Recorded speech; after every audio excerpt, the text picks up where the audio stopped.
What is going on, YouTube? I am Germ here. Today we are talking about an update to a story we have covered a couple previous times on this channel. I think we've made a couple of Caedrel videos at this point. Obviously, the offseason has been very, very interesting for those of you that haven't heard. He was maybe going to become the coach of Team Vitality, decided to turn that down to return to casting. He was excited to get back in the LEC, working as a caster, working as an analyst, hoping to get back in person, all this stuff. But then apparently negotiations soured with the LEC, and the LEC decided to not bring Caedrel back for 2022. The award-winning analyst of the year, for whatever reason, whether it was issues of money or he wanted co-streaming rights or, whatever, for some reason, negotiations broke down, and this left Caedrel, kind of without a job and in a weird spot. But he was obviously very, very highly coveted by a bunch of different organizations, a bunch of different leagues, all that. So I figured he would be okay in the end, and today we finally have news about at least what somewhat of Caedrel's 2022 is going to be looking like. So that's what we're going to be talking about in this video today. Definitely drop a like if you guys do enjoy it. I would appreciate that so much. Subscribe to today and all my latest content, and consider in the first link in the description below checking out the new merch we just dropped. My Korea 9 shirt just came in. I've never used this company before, so I was kind of worried, like, what's the quality going to be like? Am I going to like this? How's it going to be? But it came in, and I think it looks pretty clean. I have some sweatshirt fuzz on it right now, but I think it looks pretty clean. It looks pretty dope. I like the color. It's pretty comfortable. It fits me pretty well. I'm happy overall, and I hope, you guys will check it out and be happy with it as well. I know we have a couple different designs, that should all be the same material. I think it's pretty reasonably priced. I actually dropped the price down a little bit from like what they recommend. So again, check it out. I don't know. I'm going to be wearing this in videos. I'm going to be like wearing this out in my everyday life too. I'm really happy. So hopefully you guys give it a chance. With that being said, let's get right into this. So, a ton of people have just been wondering what's been going on with Caedrel. What does the future have in store for him? This past weekend, he actually co-streamed, or, got co-streaming rights. He had the English broadcasting rights for the K-Corp match. K-Corp did the K-Corp versus Koi. Obviously K-Corp, Reckless's new team, and Koi, who is Ibai's team, the big Spanish content creator, streamer, whatever. They did a show match in France. I believe it might have even been at the Louvre, which is pretty crazy, but it was for sure in France. Caedrel got to co-stream that. That was pretty cool. So, he has a relationship with the LFL or with K-Corp or whatever to some extent. And the new update, this comes from LEC Wooloo, actually wrote this article from Upcomer, but at first it got announced by this guy, Yannick Babinski, the founder and director of operations for, I don't know, Mirage or something. I don't know exactly who this guy is, but he tweeted out like, hey, here's, the LFL's talent roster or whatever for this season, and then, Wooloo, or Broik Seeger, however you say it, he kind of took this and turned it into an article form, which I think is a little bit easier to read. But anyway, the big announcement is that tournament organizer Northern Arena announced its LFL English broadcast team. And I believe this is the first time the LFL has had an English broadcast. I don't think they had an English broadcaster last year. This is the French league. They had a French broadcast. But now K-Corp is getting so massive. They're getting so popular. That's trickling down to some of the other LFL teams. The French fan base is really popular. Some of the people speak English, obviously. And Reckless being in the league, he's going to bring over a ton of Western fans, a ton of English-speaking fans. So the LFL is really trying to capitalize on this, and I do not blame them at all. I think it's an absolute banger of an idea. It's going to be a smash hit.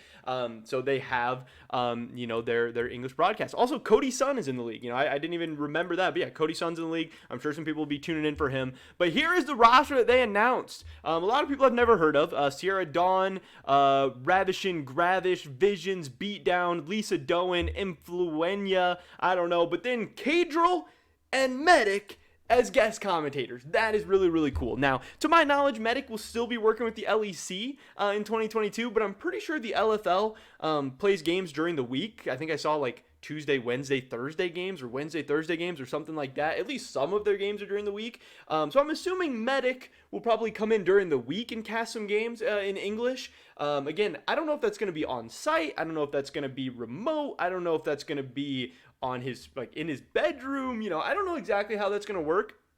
And then, I assume Caedrel's going to be doing a lot of stuff with them because he obviously has a little bit more free time if he's not working with the LEC at all. Now, I'm sure Caedrel still wants to do a lot with the LEC and LCS as far as live viewing, co-streaming, whatever, making content. So I'm sure he doesn't want to be too busy, especially if they're not paying top dollar or whatever, and he wants to make sure he's still growing his personal brand and everything. But he will be, at least to some extent, a guest commentator for the league. Now, I don't know exactly what being a guest commentator means, how much work he's going to be doing, how much he's going to be getting paid. And again, is this going to be in person, in studio at the LFL? Is it going to be from his own home? Is it going to be remote? I don't know exactly how it's going to go, but he will be a guest commentator, which is very, very cool. We will still get to see our fair share of Caedrel, and also it's just going to add even more hype, even more excitement, and make it even cooler when Reckless is playing with K-Corp in the LFL. It's going to make those even more banger that, somebody like me doesn't speak French. I'm going to be able to watch the games with an English broadcast, which is going to be awesome.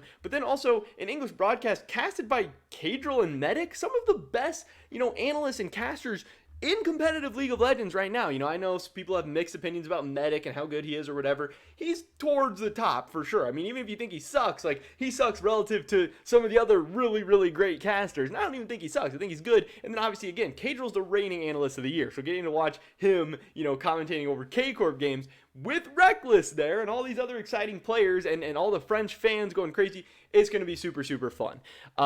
Now, I am still a little bit worried about what this means for the future for Caedrel, because again, yes, he has some kind of agreement with the LFL. That's awesome. And he's capitalizing on this big boom in, LFL viewership and Reckless going to K-Corp and all this stuff. But the large expectation is still that K-Corp will make it into the LEC next year. We are fully expecting the LEC to expand to 12 teams, and probably for Koi and K-Corp to be those 11th and 12th teams. And then, Reckless will be gone, K-Corp will be gone. That will eventually be a very, very big hit to the LFL. And then that's going to leave Caedrel in this weird spot again. If he's having a deteriorating relationship with the LEC and can't work for them, and yeah, the LFL's hooking him up for this year, what does the future look like for Caedrel? Is he going to do this year at the LFL and do co-streaming and whatever, live viewing? I don't know what he can and can't do. I don't know what the deals are in place, but, he's going to do whatever.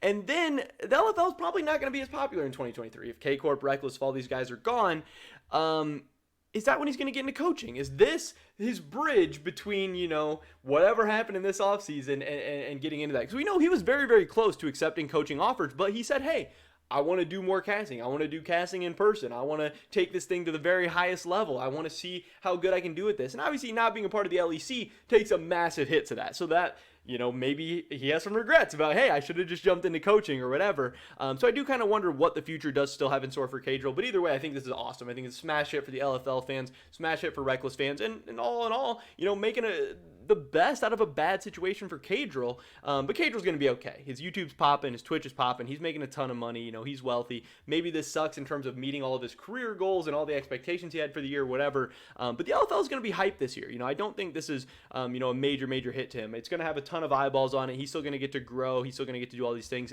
And this previous Koi versus K-Corp show match had fans in attendance. So, is Caedrel, one of the things he said was, hey, I want to cast in front of fans. I want to get that full experience. I haven't got that in casting yet, so I don't want to step away from casting before I even get to do that. I'm sure, he'd rather cast an LEC finals or a Worlds or something with fans in attendance, but he still might get to cast some very, very big games in person for the LFL this year. I'm assuming the LFL is planning on having fans in attendance. If they had fans for this K-Corp match, it was a preseason match. It'd be weird to have fans in attendance for preseason matches, but not the regular season matches and stuff. But, that could be one way for Caedrel to check one thing off of his list and, again, get closer and closer to maybe moving into coaching into 2023. Now, will that be Vitality? Will something open up with one of the big teams, G2, Fnatic?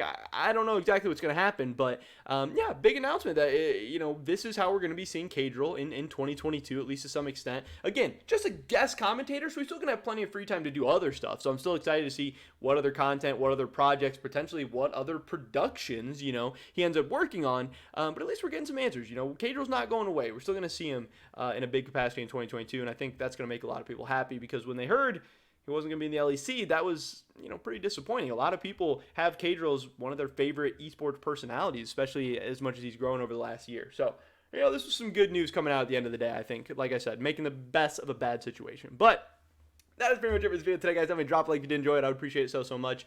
Leave a comment down below. Let me know what you think about this whole thing. Are you excited for the LFL? Are you excited for Caedrel? Or do you think this sucks? Do you not care? I don't know. I'd love your guys' thoughts and opinions. Subscribe, stay up to date, and all my latest content. Hopefully catch you guys in the next one.